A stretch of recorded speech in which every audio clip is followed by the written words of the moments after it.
nuance and context? So what nuance is there's two big concepts. One is it gets below the surface of normal explanation and gets inside, and the leadership implication, the leadership participates as a learner with people and helping the system move forward.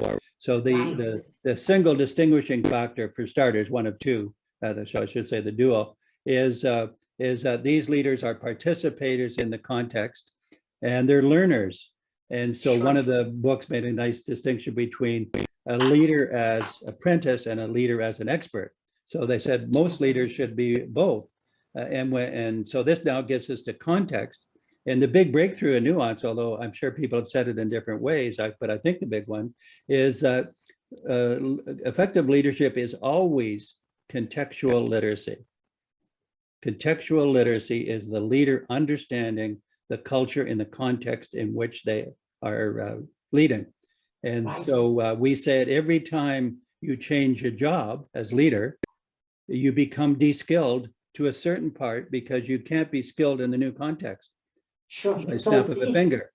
And then the onward journey of learning. Yeah, and then the global or the pandemic helped us in that concept very much because it changed context for 100% of us.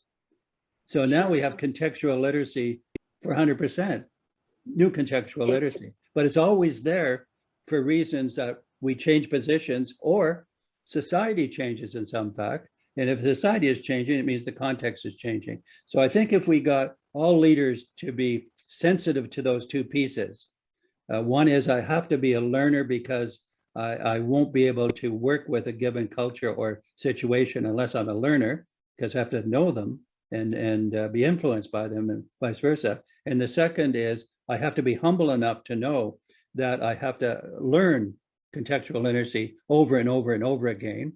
If I'm good at it, then I carry forward good ideas. So I'm not starting from scratch, but I am starting from a combination of I've got good ideas and this what I think I can interact with you about. And secondly, I've got things to learn. Let me do that. Let us do it. So it's a dynamic concept and it fits the modern times beautifully because the modern times are rife with continuous contextual change. And rife with opportunity to be grasped, but there's a fear that the pace of change will outstrip the pace that education is willing or capable of grasping at any one time. Yeah, well, try leading in stagnation. Yeah, as the alternative. That's I mean, the rapid change is in some ways, and you said it, I think, is rapid change or change is an opportunity to improve things. I mean, changing context. That's always, if the context was stagnant, we wouldn't have much opportunity to improve things. Context will never, seems like it will never be stagnant again. So we need leaders who are skilled at achieving some degree of settling down while they actually innovate. And sometimes that demand to innovate is more powerful as it is in 2019 and 2020 and so forth right now for 2 or 3 years at least.